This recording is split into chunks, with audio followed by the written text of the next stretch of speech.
Assalamu alaikum. Today, inshallah, we are going to continue our lesson about the unemployment. We studied at the previous lesson the concept of the natural rate of unemployment, and we saw one of the types of unemployment, which is the frictional unemployment, uh, which causes by the job search and so on. Today we are going to talk about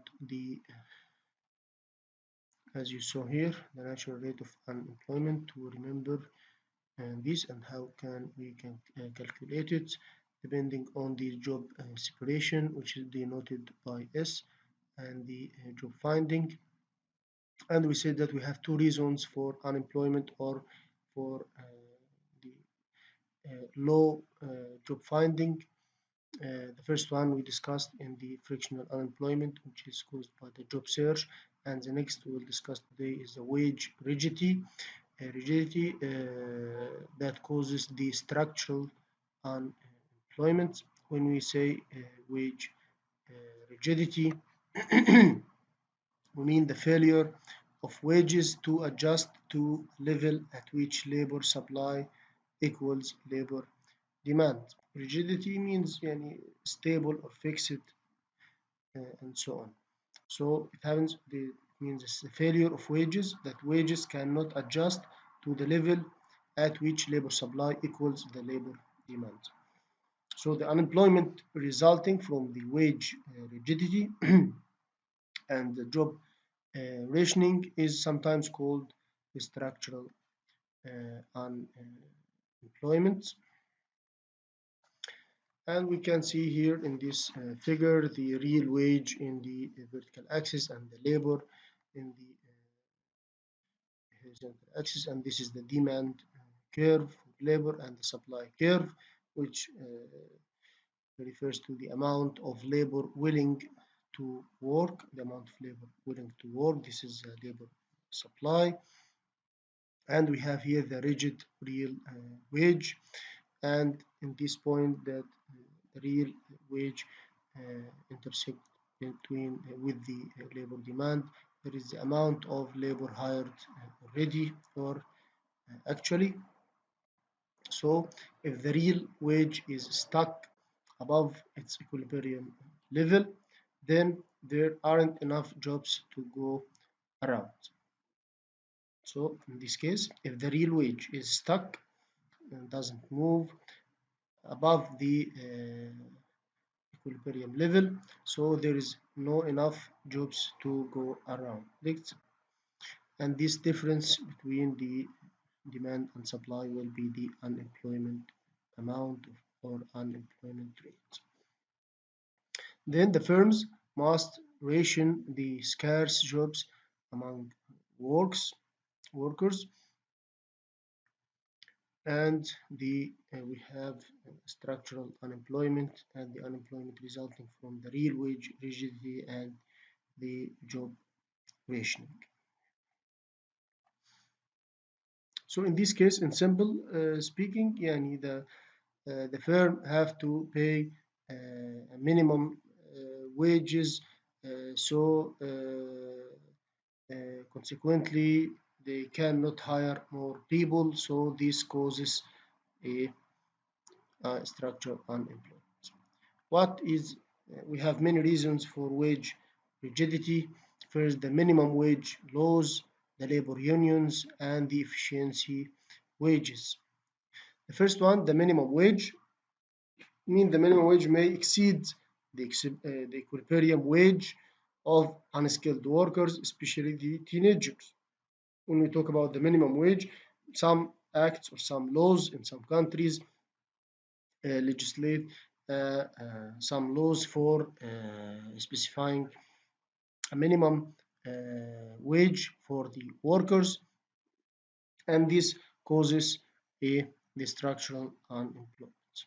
Study says that about 10% increase in the minimum wage reduces the teen unemployment by 1 to 3%, but the minimum wage cannot explain majority of the natural rate of unemployment, as most workers' wages are well above the minimum wage in this case.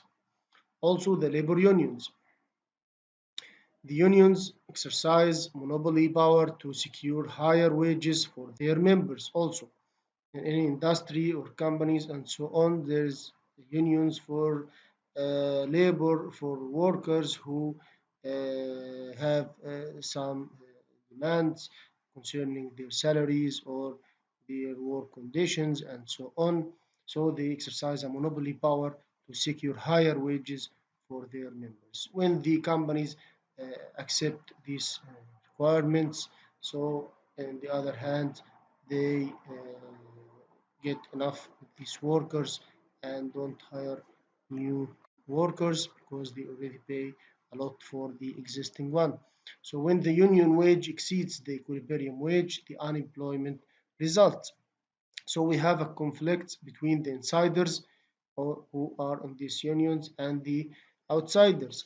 The insiders, the employed union workers whose interest is to keep wages high, and the outsiders are the unemployed non-union workers who prefer the equilibrium wages as there would be enough jobs for them. And we can see here the union membership and wage ratios by industry on 2005 in many sectors, the private sector, the government, and so on. You can have a look in these numbers later. The third reason for structural unemployment is the efficiency wage theory, which means theories in which higher wages increase the worker productivity. When you give workers high wage, they this increase their productivity by attracting higher quality job applicants, increasing worker effort, reducing shrinking, which is wasting the work time or so on, reduce the turnover, which is costly to firm, which means turnover يعني you have some workers and they stay for a short period, short time on the company and go out to try a new job and come another one. They need more training and so on. So the efficiency wage theory of hiring the wages reduce the turnover of the employees and also improving the health of the workers, especially in the developing countries. So the firms willingly pay above equilibrium wages to raise the productivity, and this causes also structural unemployment. So after explaining these two kinds of unemployment, we have a question to discuss. You can pause the video and think about this using the materials that we explained. You can come up with a policy or policies that the government or can do to try to reduce the natural rate of uh, unemployment. You can think about it for a while. For example, we have some suggestions. Maybe the government can stop raising the nominal minimum wage so that its real value will gradually erode to zero and they can reach the equilibrium by stopping raising the minimum wage. Also, regulate the unions, just like other monopolies are regulated to reduce the union's impact on wages. Also, they can reduce the generosity of unemployment insurance benefits. They can decrease or reduce the unemployment insurance. So the people can have find reason to try to find a job. Also implement government employment agencies to increase the accessibility of information about job vacancies and available workers. And finally, increase public funding to help retain workers displaced from jobs in declining industries. So after explaining this, the concept of the natural rate of employment and the different types, frictional unemployment, structural employment, let's have a look on the labor market experience in the and unemployment in the United States and in Europe. In the United States, so far, we have developed the theory behind the natural rate of employment. We began with showing that the economy's steady state unemployment rate depends on the rates of job separation and job finding. Then we discussed the two reasons that job finding is not instantaneous, the process of job search, which leads to the frictional unemployment, and the wage rigidity, which leads to structural unemployment, as wage rigidity in turn arises from the minimum wage laws, unionization, and efficiency wages, as we just explained. With these theories as background, we now examine some additional facts about the unemployment, focusing at first on the case of American labor markets. These facts will help us to evaluate our theories and assess the public policies aimed at reducing unemployment. How to assess these public policies or evaluate these theories, is it wrong or not when we apply them in the real world.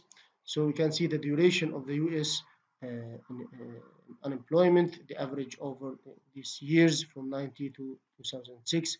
We can see the number of weeks unemployed, and the number of the unemployed person as percentage of the total number of unemployed, and the amount of time these workers spent unemployed at percentage of total time all workers spent unemployed. We can explain this schedule by to see how these facts can all be true. Consider an extreme but simple example. Suppose that 10 people are unemployed for part of a given year. Of these 10 people, there is 8 are unemployed for 1 month and 2 are unemployed for 12 months, totaling 32 months of unemployment. So in this example, most spells or circles of unemployment are short. 8 of the 10 unemployment spells for 80%, and in 1 month, and so most months of unemployment are attributable to the long-term unemployed. 24 of the 32 months of unemployment, or 75%, are experienced by the two workers who are each unemployed for 12 months. So depending on whether we look at the spells of unemployment or months of unemployment, most unemployment can appear to be either short-term or long-term. So according to the data, more spells of unemployment are short-term than medium-term or long-term. So most of the total time spent unemployed is attributable to the long-term unemployed. This long-term unemployment is probably structural and due to sectoral shifts among vastly different industry. Knowing this is important because it can help us craft policies that are more likely to work. As we can see here, the trend, this graph is similar to the one that we saw at the first, at the beginning of the chapter. We can see here the natural rate rises during from 60 to 84, then falls during 85 to 2006. This is the trend of the, you can see this shape.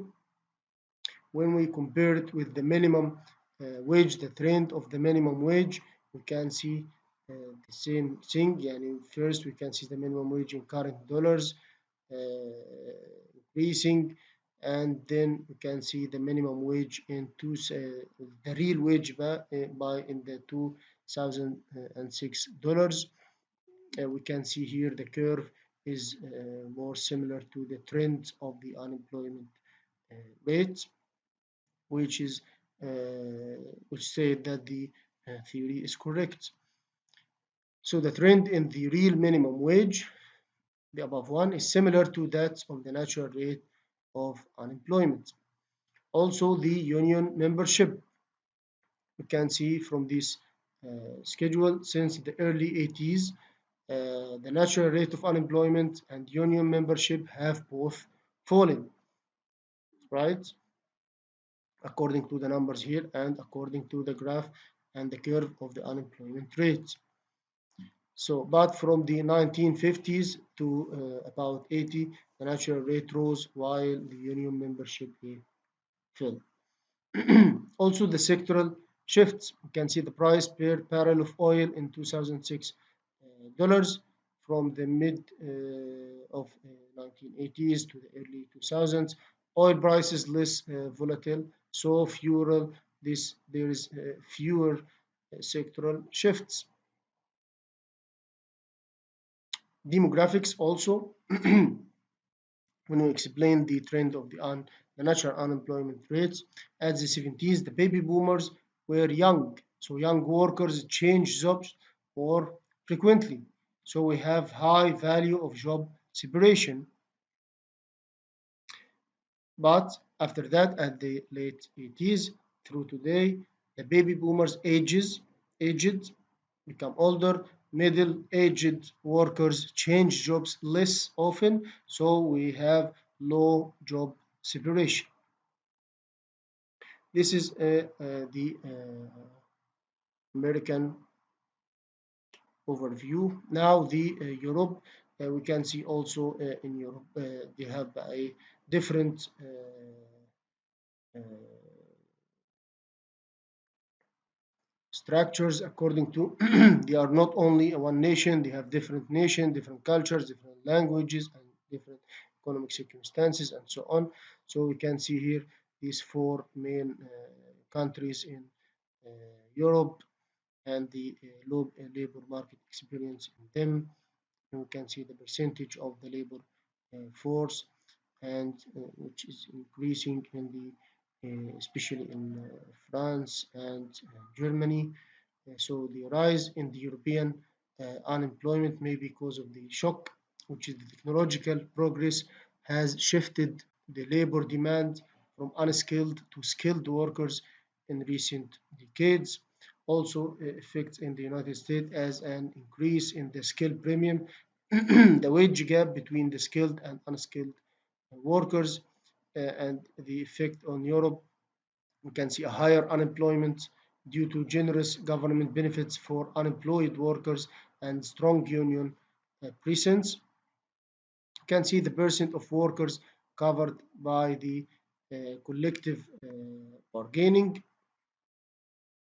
In the United States, you can see 80%, 18%, but in the United Kingdom, for example, it's 40%, in Switzerland, it's 53, and so on. So, at the end of this chapter, we saw that the natural rate of unemployment, the long run average of the steady state rate of unemployment, and depends on the rates of job separation and job finding. And we saw also the frictional unemployment, which is due to the time it takes to match workers with jobs and may be increased by unemployment insurance. We saw also the structural unemployment, which results from the wage rigidity. The real wage remains above the equilibrium level and caused by the minimum wages, unions, and efficiency wages. We saw also the duration of unemployment, as most spells are short run, but most weeks of unemployment are attributable to the small number of long term unemployed persons. And the behavior of the natural rate in the United States as it rose from 60s to early 80s, then fell, which we can explain by the trends in the real minimum wage, the union membership, the prevalence of sectoral shifts and aging of the baby boomers, and also finally in Europe or the European unemployment, which has risen sharply since 1970s, probably due to the generous unemployment benefits, strong union presence, and technology-driven shift in demand away from the unskilled workers. So this was the end of our chapter about unemployment. You can find here the key terms of our chapter. Try to look up these key terms and to keep you understand the topic well. Okay, thank you. See you next lesson, inshallah, next week. Goodbye and good luck.